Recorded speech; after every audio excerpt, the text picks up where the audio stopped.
यो मीना, welcome back to the new video of this channel anime sucks. तो guys, आज हम आपके साथ कुछ डिटेल शेयर करना चाहते हैं जो ओडा सेंसेई ने नेक्स्ट ईयर के लिए प्लान किए हैं। वन पीस का स्टेज सबसे बड़ा स्टेज था जंप फेस्टा 2024 का, और ये एक्सपेक्टेड भी था और इसकी एंट्री को लास्ट तक बचा के रखा था। आफ्टर ऑल ये बिगेस्ट मांगा है जापान की, बल्कि पूरी दुनिया की, और फैंस एक्सपेक्ट कर रहे थे कि ओडा सेंसेई 2024 से रिलेटेड कुछ प्लान्स बताएंगे।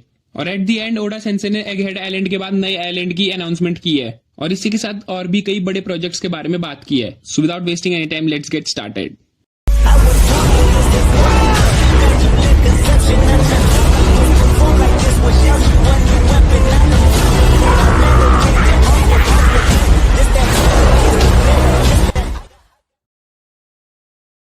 Voda sensei's message for fans in 2024 Jump Festa. हर साल की तरह ओडा सेंसेई ने जंप फेस्टा में कई मैसेजेस दिए, और ओडा सेंसेई ने बताया वन पीस की प्रीवियस सक्सेस के बारे में, और मोस्ट इंपॉर्टेंट चीज आने वाले साल में मांगा से क्या एक्सपेक्ट किया जाए। और ओडा सेंसेई ने कई इन्फॉर्मेशन रिवील की हैं। उन्होंने कहा कि 2023 में कितना कुछ हुआ है कि पलक झपकते ही साल बीत गया। फिल्म रेड को जापान में दोबारा रिलीज किया गया, और उन्होंने लोगों को थैंक्स कहा और कहा कि वो अपने ज्यादातर टाइम लाइव एक्शन को दिए। वो एलए भी गए। उन्होंने कहा कि मैं कितना बिजी हूं, इसके बावजूद मैं घबराहट के साथ रिलीज देख रहा था, और ये सीरीज नेटफ्लिक्स पर लगातार 3 हफ्ते तक टॉप पर रही। ये एक मैसिव हिट थी और ये मेरे लिए रिलीफ था, और अगर मैं एमी या अकेडमी अवार्ड जीतता हूं तो ये मेरे लिए ड्रीम होगा। उन्होंने प्रोडक्शन टीम और कास्ट को थैंक्स कहा जो जंप फेस्टा में आए हुए थे, and everyone who love One Piece. और उन्होंने कहा कि उनकी कास्ट होपफुली हॉलीवुड स्टार्स बने, और सीजन 2 को बेस्ट देने का प्रॉमिस किया। उन्होंने कहा एनीमे में वानो का लास्ट सीन एनिमेट हो चुका है, और अब हम एगहेड आइलैंड की तरफ बढ़ चुके हैं। एनिमे एपिसोड्स उनके जापानीज यूट्यूब चैनल पर स्ट्रीम हो रहे हैं, so please give that a watch. Next year anime के 25 साल पूरे हो जाएंगे, और इसके लिए भी एक मैसिव प्रोजेक्ट उन्होंने सोच रखा है। It will be fun. उन्होंने कहा वो मांगा पर और मेहनत करेंगे, लेकिन पिछले साल कई कैरेक्टर्स को कई घटना का सामना करना पड़ा। अगर लूफी और फ्रेंड्स एगहेड आइलैंड को सेफली छोड़ पाएंगे तो उन्होंने उस आइलैंड पर जाना चाहिए। उन्होंने कहा मैं उस रास्ते को ना चुनने की सोच रहा हूं, पर शायद मैं लूफी को नहीं रोक पाऊंगा, और फाइनली वो होगा। इस कैरेक्टर और इस कैरेक्टर की बैटल के रिजल्ट्स अनएक्सपेक्टेड हो सकते हैं।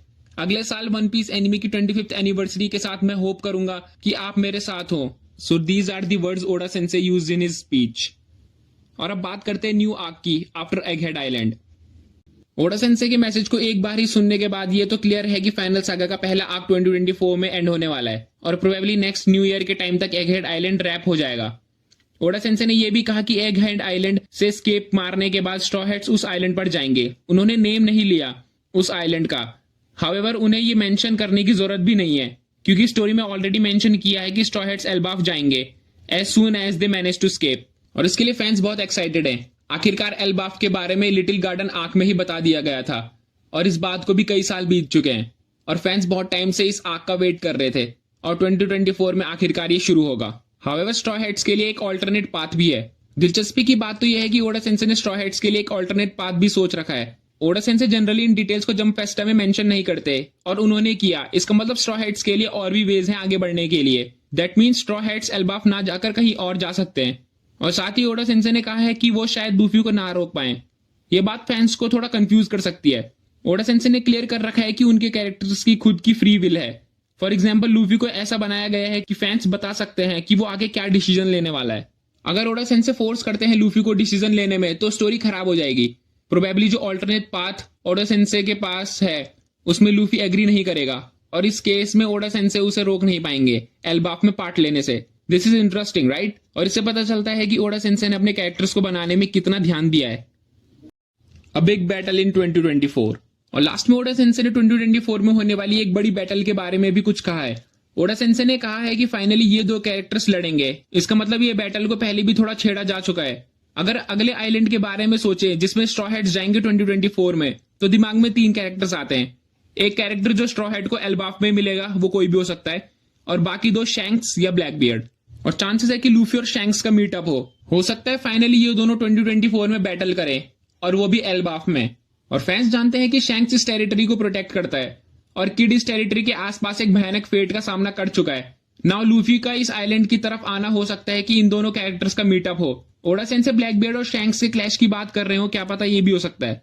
स्टोरी पे किसी पॉइंट पे तो इन दोनों कैरेक्टर्स को भिड़ना है ही, एंड प्रोबेबली हो सकता है वो 2024 में हो।